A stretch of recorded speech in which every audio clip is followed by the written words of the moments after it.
Hola, ¿qué tal, hermanos? Una vez más en estos videos que nos ayudan al crecimiento humano y espiritual. Hoy vamos a tocar un tema que nos atañe acerca de el duelo. Es un proceso aplastante, es un proceso con altibajos anímicos, es un proceso sin atajos, es un proceso que tiene heridas sangrantes, es un proceso con muchos obstáculos. Por ello, vamos a ver unos puntos importantes que nos puedan servir y cómo afrontar el dolor en la familia o a nivel personal. Ojalá que estos puntos les puedan ayudar a ustedes. El primer punto a tomar en cuenta es la necesidad de desahogarse o de llorar. El corazón acribillado por la pena y la ausencia tiene mucho que decir y mucha urgencia en ese momento. Ese corazón o esa conciencia siente emociones tan fuertes que tiene la necesidad de hablar, de decir, ¿verdad? De expresar esas emociones que trae en su corazón. Eso es sano. Hablar en ese momento sobre aquella persona que extrañan, por la cual traen pena, traen dolor. Quiere decir que es sanación el hablar en ese momento, que el doliente exprese los sentimientos y las emociones. Por eso el que está frente a aquel que sufre el dolor, si tú escuchas a alguien con dolor, esa persona no quiere respuestas de nosotros. ¿Qué quiere? Quiere ser escuchada. Quiere que se escuchen sus lamentos, sus crisis de fe, a lo mejor, los recuerdos del pasado, que recuerdan, vaya, de esa persona. Entonces, no des respuestas. ¿Qué hay que hacer? Hay que escuchar para que esta persona que trae dolor se libere. Y si tú sufres, háblalo, que fluya en ti ese dolor. Es necesario, pues, entonces, desahogarnos, porque el hablar son lágrimas cuando hay pena, pero también hay lágrimas externas. Dejen que el corazón de la persona llore, se desahogue, que hable. Habla tu dolor. El punto número 2, que es importantísimo localizarlo, son las fases del sufrimiento y sus reacciones. Toda persona tiene, una personalidad propia, por tanto, la forma de aceptar o afrontar el duelo, cada quien es de manera distinta. Miren las reacciones de todas las personas en la familia cuando alguien muere. Es distinto en todos. Esto quiere decir, entonces, que cada quien lo va a afrontar, cada quien desde su realidad personal. El ejemplo de Cristo cuando está en el Getsemaní y que Él prueba ya su muerte antes de que lo apresen, ¿qué hace? La reacción primera es el dolor, la tristeza, pero se encomienda a Dios. Esa era su realidad. Entonces es como un vaso, por ejemplo, un vaso, lo tiras al suelo, ¿verdad? Y está pues hecho añicos. ¿Lo vas a juntar, lo vas a pegar y va a quedar igual? No. Lo mismo pasa en la persona. Las partes físicas de la persona, el ser físico de la persona, ese mundo extraño de su humanidad, en la parte mental, psicológica, laboral, social, etcétera, espiritual incluso, se vuelve algo extraño, como que nada va a ser igual después de que se nos muere alguien. Por ello el dolor causa eso en la persona, la reacción primera. Ya nada va a ser igual. Hay un desconcierto en la persona, ¿verdad? ¿Qué irá a pasar? ¿Por qué pasa esto? Entiendo, pero no. Crisis emocionales, crisis espirituales, etc. Hay un cambio en la persona. Todo pasa por la mente de la persona que está sufriendo, que está en duelo. O además también muchos pensarán que su mundo va a ser insensible, es decir, que cuando alguien muera, ya después de mi dolor que he pasado, ya lo demás no es nada. Creerán que hay una insensibilidad en el interior, en su humanidad. Pero además también se sienten desmotivados Es decir, que las razones de vivir a veces se pierden y no ven que tienen esposas, que tienen hijos, que tienen proyectos. Hay un desánimo interior en la persona y es natural cuando duele. Hay que ver estas reacciones que realmente son naturales en el duelo, pero hay que ver y hacer conciencia de todas las reacciones que surgen en cada uno de nosotros, pero también ver las reacciones negativas y en ese momento hay que pensar qué hacer con ellas y afrontarlas. Y el número 3 son los obstáculos ante el sufrimiento. No se elige sufrir o la muerte de un ser querido nunca, por supuesto, pero sí se elige la actitud de cómo afrontar el sufrimiento.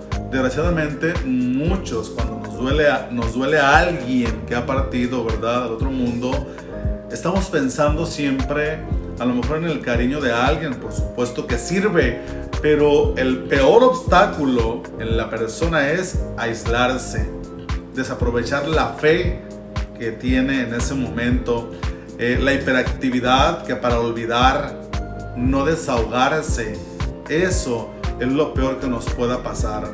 Atentos, una persona aislada, una persona que no afronta el sufrimiento, es una persona que se está condenando a vivir atada al sufrimiento.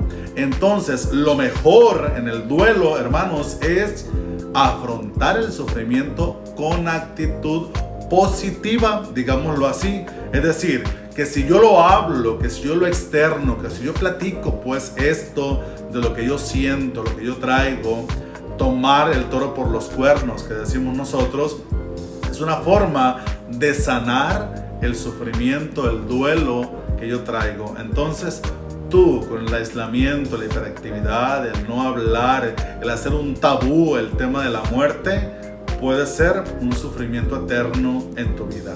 Entonces, habla y sanarás. Y el número 4, y tan importante es el lenguaje utilizado ante el duelo, ¿verdad? Hablar el tema de murió puede ser para nosotros los dolientes, ¿verdad?, algo difícil. Por eso muchas gentes manejan términos como se nos fue, partió, ya descansa, obitó, etcétera, ¿verdad? Dejó este mundo, lo que sea. Muchos términos que suavizan el hecho de la muerte, y esto puede alentar el proceso de duelo de la persona en la aceptación del suceso en la familia, de ese dolor. Por tanto, a las cosas en el duelo, hermanos, tienen que ser como son, ¿verdad? Por supuesto, irnos de suave hasta que el doliente pueda decir: mi familiar murió. Cuando ya esa frase se escucha, ya hay un signo de aceptación, tanto del corazón, en las palabras, en la mente, en la fe de la persona. Entonces, el lenguaje correcto a utilizar es poder llegar a esa frase: mi familiar murió, para que la persona sienta o tenga una aceptación de su duelo o del suceso. Punto número 5, hay que siempre distinguir los mensajes traicioneros del sufrimiento. Como por ejemplo, nosotros podemos encontrar mensajes como cuando decimos: el tiempo lo cura todo. Pues ¿qué sentido tiene vivir ya? No voy a decir nada, pues para no mortificarlos por lo que siento. Cuando estoy ocupado me siento bien, pero cuando vuelvo a casa siento otra vez la tristeza, me recuerda todo. Creen que no me doy cuenta, me dicen ánimo, pero si supieran lo que yo siento por dentro. Atentos a eso, porque esto nos puede causar un eterno sufrimiento, vivir anclados a la pena del sufrimiento sin sanar nunca. Por eso habla, dialoga, exprésate, saca lo que sientas para que puedas encontrar sanación, pero distingue esos momentos que hay mensajes reales que puedan traer mensajes negativos y que puedan aplastar tu ánimo, tu fe, tu vida, tu familia y tus proyectos. Y último punto es el desapego y las alucinaciones que son hasta cierto punto naturales en nosotros, que nos duele la pérdida de un ser querido. Es decir, a veces queremos darle permiso a la persona para que se vaya y decimos, anda pues, yo te dejo ir. En ocasiones platicamos con las personas que se nos fallecen, sentimos a las personas que se nos fallecen, huele la persona que falleció en la casa, por ejemplo, ¿no? Decimos que tenemos un ángel en el cielo al cual yo le pido en ese momento, o bien decimos que todo nos recuerda a esta persona. ¿Qué hay que hacer? Hay que comenzar, ¿verdad? Empezar a hacer un cambio en nuestra vida, porque ese ser querido ya no está y que tanto nos ha dolido. Y todos hemos pasado por la muerte de un ser querido que nos han costado lágrimas y mucho tiempo para aceptar ese dolor. Entonces, lo más importante en ese tiempo es pensar a través de la fe que sí, van a un lugar donde no hay tristeza, no hay dolor, no hay angustia, y allí nadie tiene que llorar, dice una plegaria eucarística. Entonces, ¿el duelo es del muerto o el duelo es mío? No, el difunto, el ser querido, la persona que ha fallecido, la persona que tanto amamos, descansa en paz.